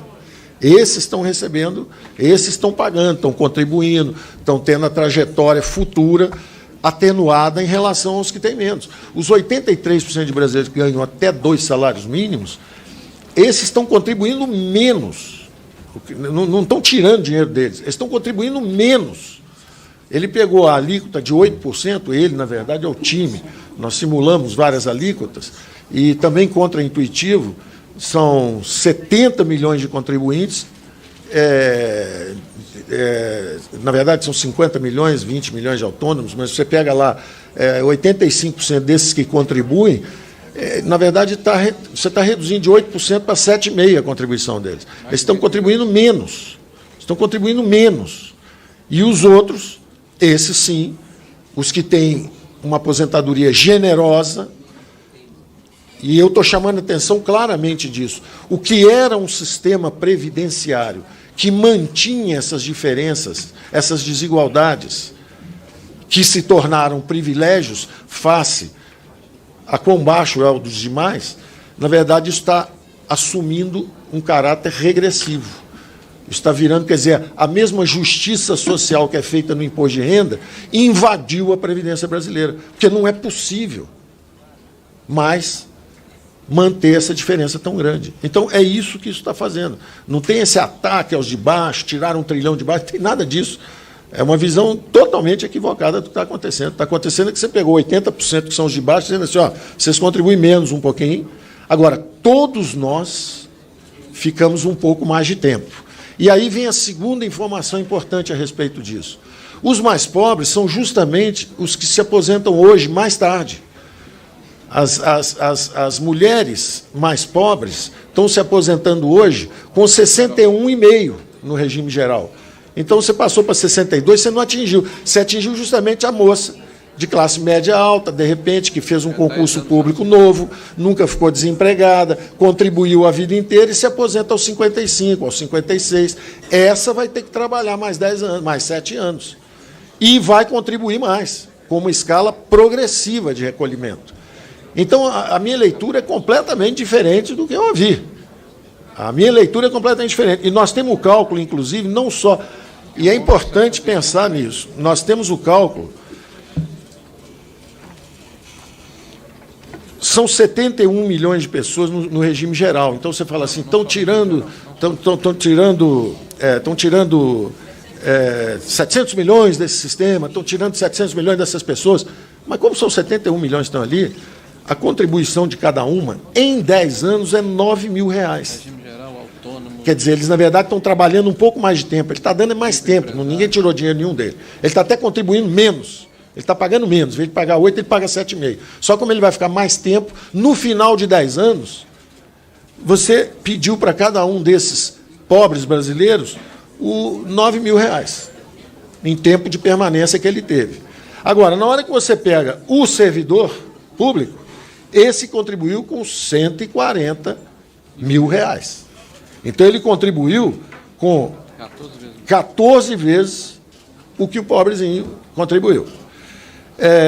E os militares com 181 mil. E aí nós entramos também na questão que foi colocada dos militares. Do ponto de vista da reforma da Previdência, e é uma questão para o Congresso, vocês é que vão votar. São vocês que vão votar. Do ponto de vista da Previdência, os militares contribuíram com 100 bilhões, 97 bilhões. Todo mundo contribuiu. Então, o regime geral foi 700, mas eram 70 milhões de pessoas, per capita deu pouco. O rural entra também, e eu vi que é sensível socialmente, porque o campo, não só o rural como o BCP, alimentam as pequenas comunidades. O BPC alimenta as pequenas comunidades. Então, essa sensibilidade existe mesmo. E é compreensível que haja essa apreensão em relação à coisa E perfeitamente é possível que o Congresso vá lá e mexa nisso. Agora, vocês têm que pensar também o seguinte, no caso do rural. No caso do rural, vocês têm que pensar uma coisa que é o seguinte. 30%, os benefícios rurais são 30%, os aposentados no regime geral, 30% são da área rural. Só que eles têm 60% do buraco. São 16% da população. E eles são 16% da população. E tem registrados de população rural 6 milhões e pouco. E tem gente que recebe no campo 9 milhões. Então tem um problema aí.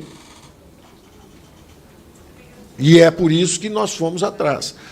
O imposto em si era simbólico, mas era muito mais para que nós conseguíssemos ver onde estão esses 3 milhões desse cadastro. Será que andaram distribuindo 2 senhas para uma pessoa só, 3 senhas para uma pessoa só?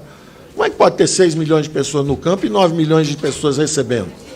Então, isso era um dos objetivos de botar esse item lá.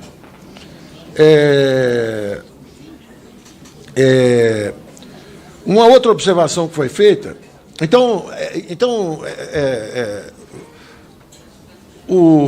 falou-se aqui também da democracia representativa, que eu concordei, foi a segunda pessoa que fez as perguntas e falou, olha, nós somos uma democracia representativa, nós temos que saber o que está acontecendo, e é perfeito, e é isso mesmo. E na democracia representativa, vocês é que representam o povo, né? Vocês vão votar, cada um com suas convicções, e vocês vão votar. Então não há nenhuma razão para um lado tentar também incriminar o outro, dizer que é mais cruel, é isso e aquilo. São governos que se sucedem, vários tentaram ajustes. Eu já citei isso no Senado e repito aqui. A primeira aposentadoria que não foi integral foi o presidente Lula, a primeira que atingiu as mulheres foi a presidente Dilma, o primeiro regime de capitalização com a FUNPRESP foi a presidente Dilma, agora está acabei de citar o outro ministro aqui, que também, o Carlos Gabas, que foi lá na pensão e cortou para 50%. Então, essas coisas, eu devia apontar agora para quem fez isso e dizer que estavam fazendo crueldade com o povo brasileiro, ou será que eles estavam reagindo a uma situação onde estava havendo uma explosão, que acabou havendo, no final. Acabou havendo uma explosão. Parece que houve um impeachment por irresponsabilidade fiscal. Então, houve uma explosão financeira em algum momento. E parece que aconteceu muito mais coisa até. Então, eu queria até fazer uma observação também a respeito do segundo que é funcionário da Previ, que é funcionário da... Isso. Eu queria fazer uma observação, porque ele conhece o regime de capitalização, conhece bastante o regime de capitalização, é o feliz beneficiário de um regime de capitalização, naturalmente gostaria que os outros brasileiros pudessem usufruir do mesmo benefício que o senhor tem, sim ou não? Perfeitamente. Então, isso. Então, a gente vê que o regime de capitalização em si não é tão ruim. E sim, onde é que nós vamos buscar aqueles recursos, que foi a sua pergunta, por que nós vamos tirar os recursos dos mais pobres e tal. E eu estava justamente explicando,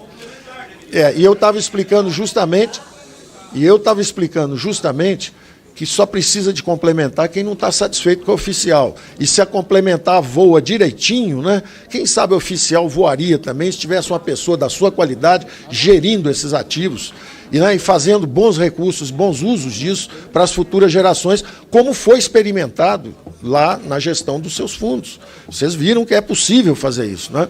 Então, é só isso. Uma outra observação também importante que foi feita foi a incidência e o desmanche do sistema atual e a incidência. Só os trabalhadores que vão colaborar e as empresas não vão, como é que vai ser isso? Vejam, nós estamos só abrindo uma porta para um regime de capitalização onde isso será analisado. Nós estamos, olha, e aí há uma certa reclamação dizendo o seguinte, mas eu não sei nem como é que vai ser direito esse regime. Ora, se aprovar algo que não tenha potência fiscal, a resposta já existe. Não existirá esse regime. Fiquem tranquilos. O regime não existirá. Então, pronto. Quer dizer, como é que você pode definir um negócio que pode não existir se não tiver potência fiscal? Agora, teve potência fiscal, vamos conversar sobre regime de capitalização, vamos exigir que haja um salário mínimo garantido, vamos exigir que vai haver, então, porque está na PEC, que o salário mínimo ninguém vai receber menos. Está na PEC. Mesmo no sistema de capitalização. Está escrito lá isso. Então, se o regime exceder, o trabalhador vai ganhar mais do que o mínimo. Se der menos, está escrito na PEC que o mínimo é garantido. É o sistema nocional que existe na Suécia, que existe em outros países. Então, eu acho que a gente não pode ser superficial, a gente não pode ficar apaixonado. A eleição acabou há 3 meses. Não dá para apaixonar agora. Tem um governo que foi eleito. Então, agora, ele manda a proposta, é a função normal do governo que entrou, e vocês avaliam. Tira uma coisa, bota outra, rejeita tudo, não rejeita, tá certo? Essa é a função, porque foi dito, da democracia representativa. Estamos fazendo nosso trabalho, não precisamos ficar... Vamos fazer nosso trabalho. Inclusive, a incidência ou não, se preocupou um pouco também, mas as empresas vão contribuir ou não. E aí, você tem que pensar, por exemplo, como é que foi feito no caso lá de uma previdência de capitalização que foi a chilena. No início eles fizeram 100 a contribuição das empresas e a taxa de crescimento foi altíssima e o desemprego reduziu-se dramaticamente. Você daria um choque de empregabilidade para gerações mais jovens, todos eles entram nisso. Não há desmanche nenhum do sistema antigo, hein? O sistema antigo anda.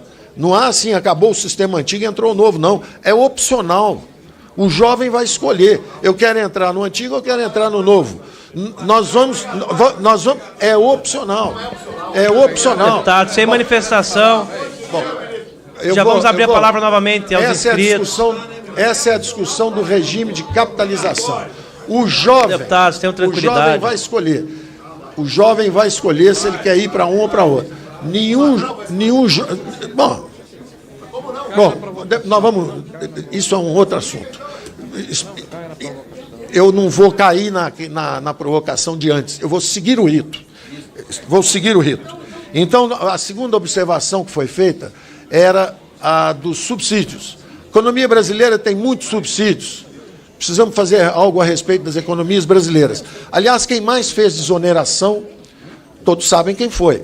Onde estão esses subsídios todos. Quem é que fez a conta de subsídios no Brasil sair de 2% do PIB para 4% do PIB? Todo mundo sabe quem dobrou os subsídios no Brasil. Quem cometeu a irresponsabilidade fiscal de dar dinheiro para campeão nacional, enriquecer grupos próximos e coisas desse tipo. Todos nós sabemos. Ninguém é ingênuo. Por isso que as eleições acontecem e por isso que os governos mudam de vez em quando. Então, esse subsídio de 300 bilhões, nós vamos chegar lá também. Nós vamos chegar, mas tudo tem a sua hora. Da mesma forma como os impostos e a reforma tributária. Nós vamos chegar lá também, mas tudo tem a sua hora. Primeiro, as coisas mais importantes. O Brasil quebra se não fizer uma reforma fiscal, com alguma potência. Se quiserem fazer menos, façam menos, não tem problema nenhum. Simplesmente não se abre o outro regime, segue-se do jeito que está e vamos para frente. Filhos e netos a bordo, sem problema nenhum. E fazendo o que a gente tem feito nos últimos 10 anos. Primeiro o Fernando Henrique tentou fazer, depois veio o Lula e Dilma, agora é esse, é o Temer, agora é esse, depois é o outro. Convive com o drama quem não aprende com a sua própria experiência. Mas nós estamos prontos para fazer isso, porque esse é o papel de uma democracia.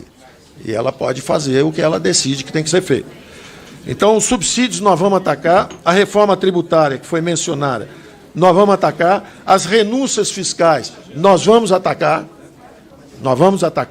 e essa é uma pauta riquíssima para uma casa de representação do povo como essa. Nós vamos ter chance de discutir imposto sobre riqueza, subsídios, retira ou não retira subsídio aqui e ali, isso tudo vem para cá. É uma questão de tempo. Né? Tem 60 dias o novo Congresso. Chegaram 2 reformas. Uma, que vocês já conversaram a respeito, que é uma pauta jurídica, e a outra que é uma pauta econômica, que está chegando aqui também. Uma outra pergunta também que foi feita... Está encerrado? Está encerrado. Então, acho que o último ponto, apenas para resolver o questionamento. Vamos voltar aos oradores, então.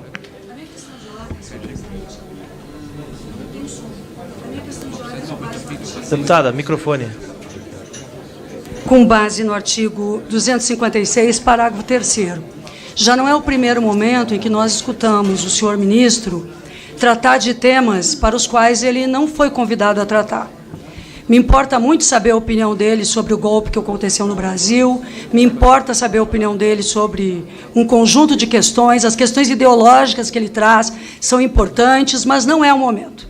Então, eu quero alertar o ministro, e através do presidente, a quem eu me dirijo na questão de ordem, que o parágrafo 3º diz: caso o expositor se desvie do assunto ou perturbe a ordem dos trabalhos, o presidente da comissão poderá adverti-lo, cassar-lhe a palavra ou determinar a sua retirada do recinto.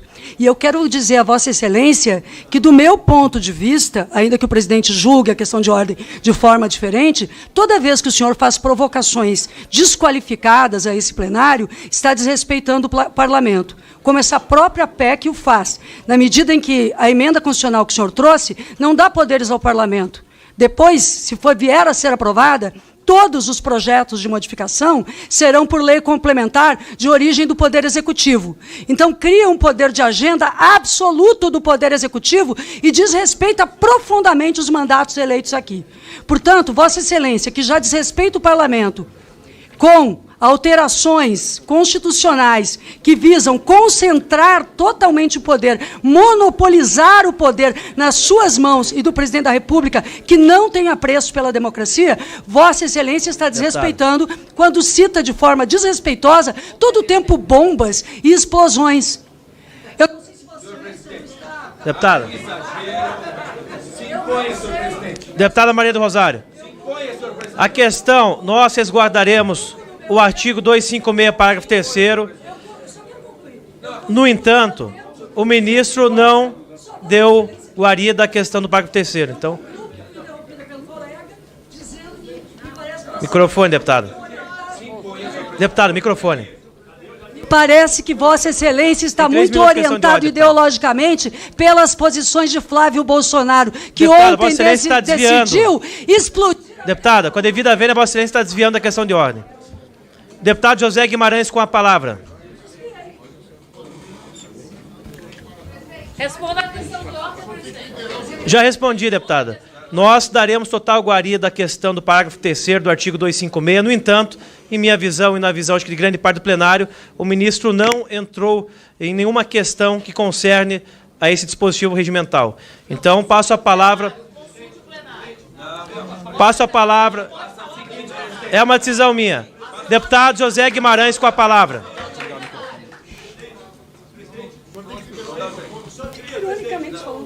Ministro. Não está funcionando esse microfone. Presidente, eu só queria que o ministro, presidente, depois complementasse a resposta em relação à capitalização que ele não concluiu, deputado, no sentido de se a capitalização será do patrão e do empregado, da empresa e do trabalhador. Compreensão, presidente, como é que será essa capitalização? Isso o ministro não respondeu. A questão técnica do microfone aqui.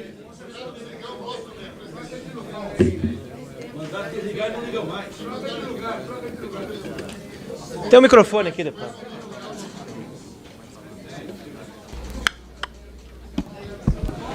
Alô, agora deu certo, Zé? Deu certo agora. Presidente. Agora voltou. Deputado Zé Guimarães, agora deu. Não, Zé.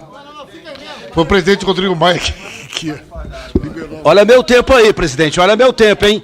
Começa o tempo agora. Começa agora. Senhor presidente, senhoras e senhores parlamentares, primeiro eu falo o que eu quiser aqui dentro. Eu não vou receber carão nem do ministro e nem dos parlamentares. Aliás, um conselho para o ministro. Respeite sempre esta casa, porque se tem alguém que tem poder aqui, somos nós, delegados pelo povo.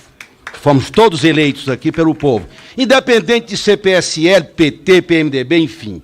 Todos temos o direito de falar o que quisermos e questioná-lo sobre qualquer assunto que se refere à reforma da Previdência, ministro.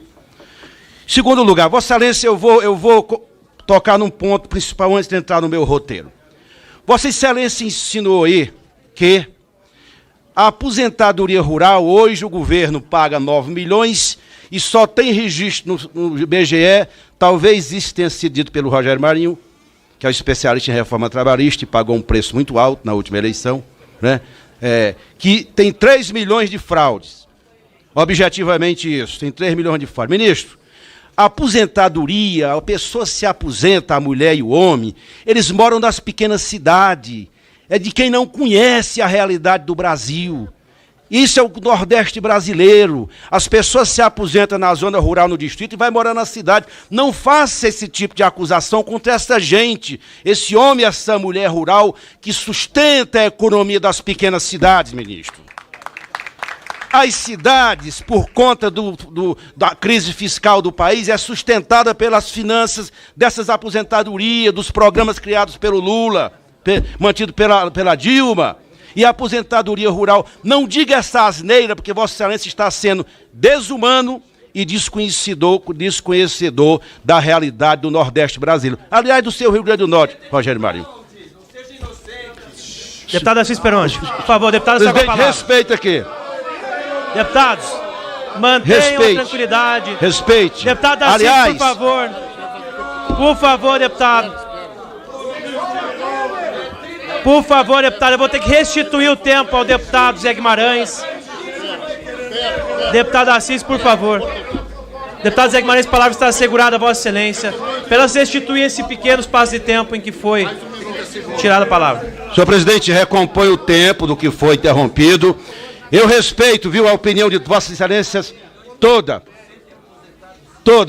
Portanto, eu estou fazendo uma contestação ao ministro da Fazenda. Senhor presidente, eu não vou falar com o deputado que não foi reeleito no Rio Grande do Sul, me perturbando aqui. Tá tudo tranquilo, pode falar, deputado. Agora eu retomo. Em segundo lugar, senhor presidente, vamos ao que o ministro expôs. Eu até comentei com o deputado Líder Pimenta que na segunda parte, Vossa Excelência até explicou alguma coisa. Mas eu quero dizer que eu saio daqui decepcionado, ministro.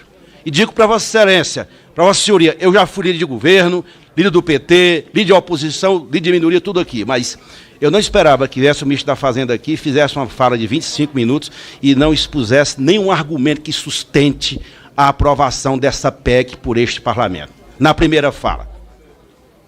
É uma decepção para o país, porque não tem argumento. E concentra todo o seu argumento o seguinte, aliás, o ministro ontem não está mais aqui, o Ôncio Cloresone, que eu ia falar na frente dele. Disse certa feita na imprensa, que Vossa Excelência também ratificou, que 1 trilhão é cláusula pétrea. Vocês ouviram isso? 1 trilhão é cláusula pétrea. Retirar 1 trilhão. E Vossa Excelência, quando diz que o que ganha o salário mínimo vai pagar R$9, ministro, para quem mora no sertão, ganhar R$1.200, o salário mínimo descontar R$9, para quem é banqueiro não faz diferença. Talvez não faça diferença para Vossa Excelência, mas faz muita diferença para os pobres. A alíquota de 7,5% faz muita diferença também.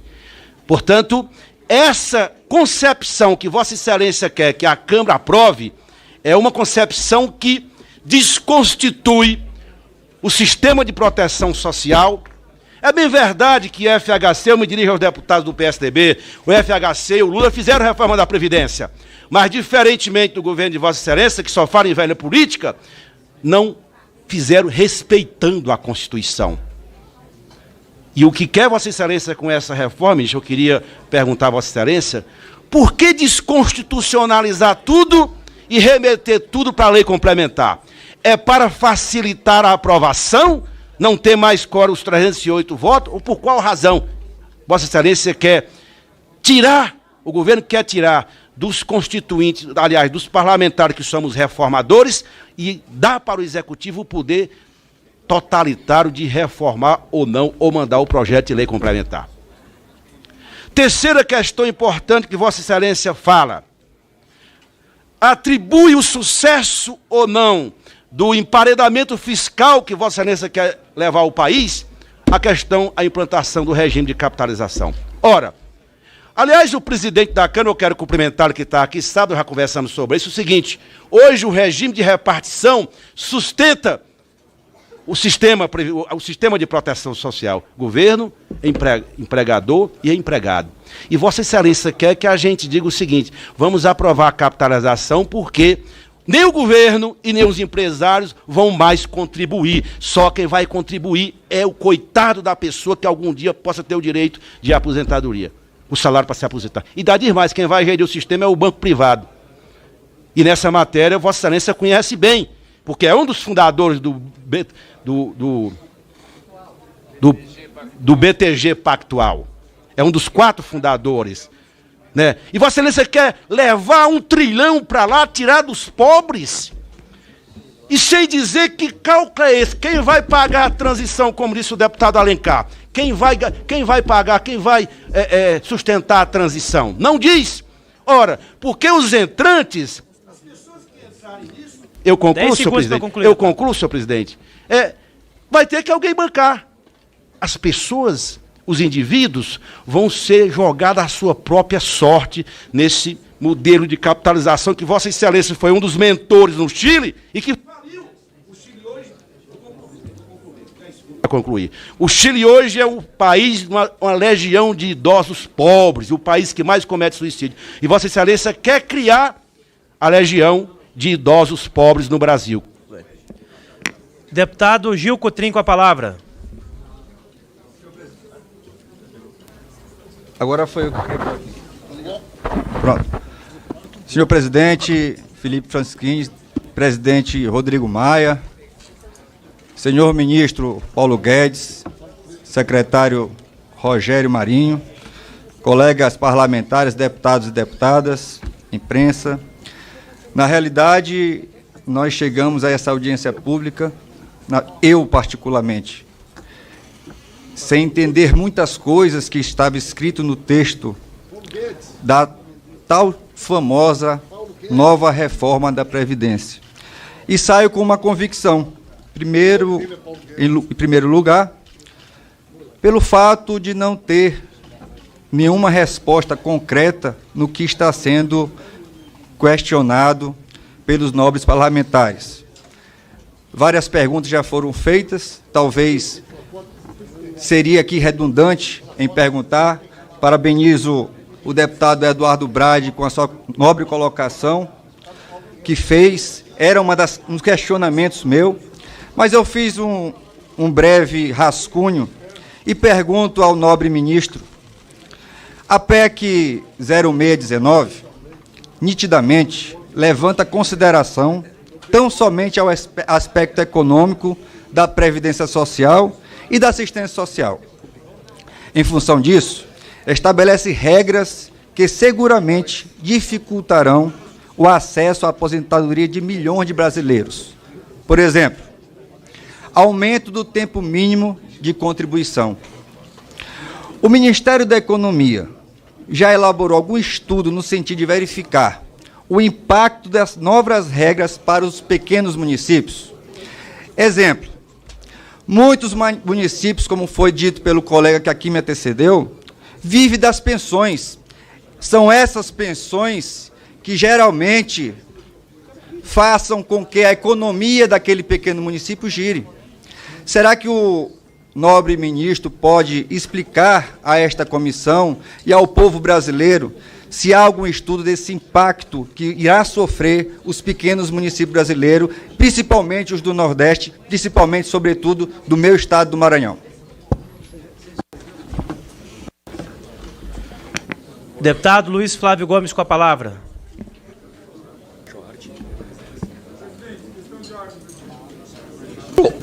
Deputado Luiz Flávio Gomes. Sim, caro ministro. Qual artigo, deputado? Ato da mesa 106, artigo 5º. É vedado o ingresso de pessoas na Câmara dos Deputados portando banners, cartazes, faixas e congêneres. Então, aparece aí no vídeo todo mundo já se manifestando contra a Previdência, vários dizeres. Acho que isso porta mais deselegância no momento que a gente está tentando discutir a matéria. Eu estou falando isso mais por uma questão apaziguadora, porque se o momento é discutir o mérito, saber o que se trata vários deputados na semana passada disseram que tinham problemas e dificuldades e que não entenderam os números. Hoje é a oportunidade para isso. Não é o momento de um lado ou um outro lado ficar brigando, andando de lado, parece caranguejo, e trazer cartazes ou coisa do tipo. Existe uma manifestação, uma inscrição que tem que ser regularizada. Nós precisamos trazer a educação e o profissionalismo para essa casa. Então, gostaria de trazer à mesa, está em questão ao Rogério Marinho, veio outra passada, o ministro Paulo Guedes, o qual eu sou um grande fã dos seus pareceres, palestra liberal. Eu gostaria que fosse privilegiado a educação que nós estamos recebendo, um ponto de vista, e eu acho que guarda uma grande deselegância trazer esse tipo de cartaz, ainda mais que lá em 2013 já foi feito esse ato da mesa e de nada adianta ele estar escrito se não for cumprido. Muito obrigado, presidente. Deputado Gilson Marques, não obstante, eu compartilho de sua preocupação quanto à questão de avançar no debate aqui com o ministro Paulo Guedes. Eu vou indeferir essa questão, é uma liberalidade minha como presidente. Só peço à oposição que mantenham sempre o respeito e que possam se posicionar com as faixas ou com as questões de maneira silenciosa. Agora há pouco um deputado veio aqui à frente, eu apenas peço para evitar essa questão sem maiores transtornos. Passo a palavra ao deputado Luiz Flávio Gomes.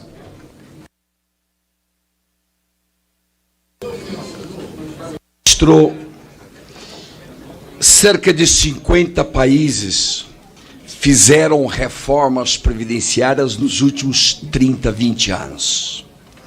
Logo, uma reforma previdenciária é algo que entrou dentro do dia a dia de todos os países.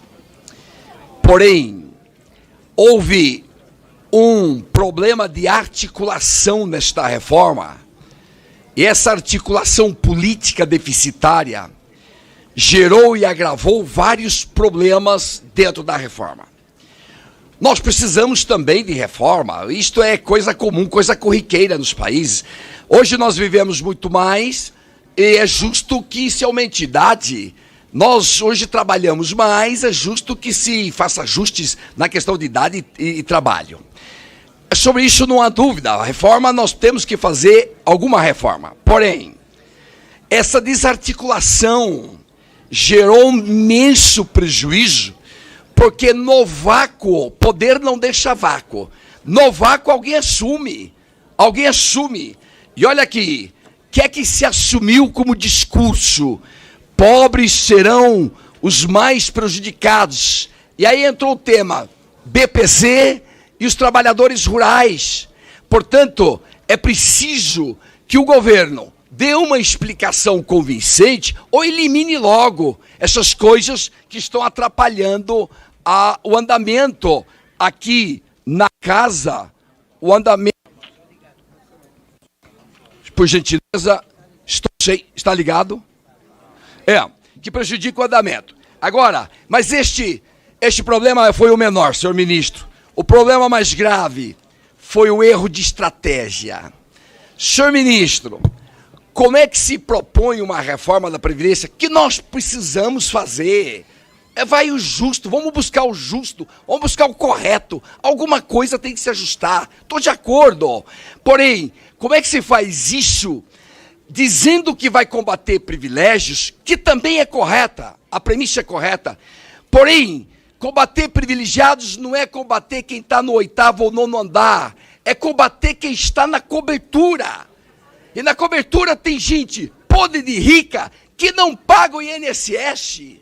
Como é que pode uma JBS dever 2 bilhões para o INSS? Como é que pode os bancos? Como é que pode a embaixada americana dever 140 milhões para o INSS? Então tem que cobrar tudo. E o senhor fez uma lei, o senhor fez um projeto de lei que não repercutiu aqui, de cobrança, inclusive adotando um dos melhores sistemas de cobrança que já existe no mundo, que é o espanhol, porque não existe o judiciário. Eu sou do judiciário, fui juiz. Não é o judiciário. Então, isso é indispensável. Para quê? Para mostrar que a reforma vai prejudicar A, B, C, D e E, Todos serão prejudicados. Agora, se o pobre é mais prejudicado, busca o equilíbrio. Busca o equilíbrio. Tira esse negócio de BCP, tira isso daqui. Agora, o mais grave, senhor ministro, é o senhor não ter feito, junto com a reforma da Previdência, teria evitado muito desgaste. Se o senhor tivesse cumprido isso daqui, olha, o senhor deveria ter cumprido isso daqui, ó. Guedes ataca empresários bilionários e diz que os subsídios quebraram o país.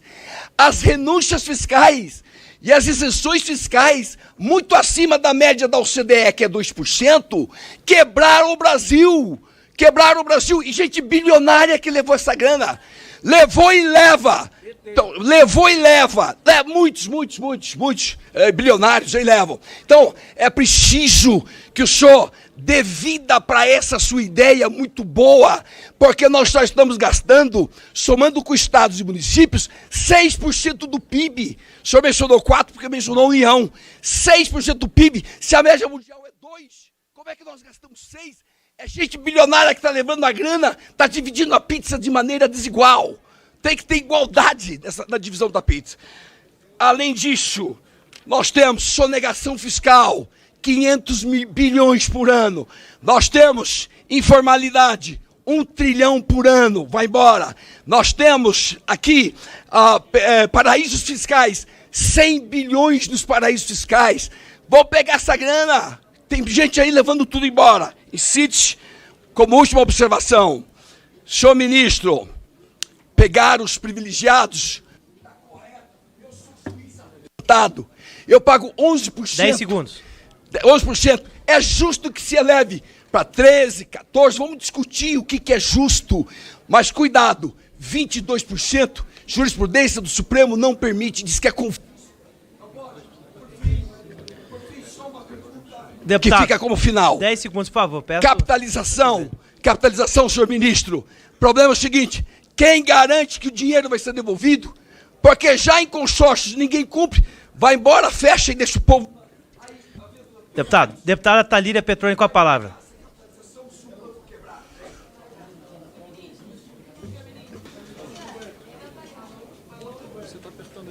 Oi. Bem, senhor ministro, eu imagino, pela trajetória que conheço do senhor,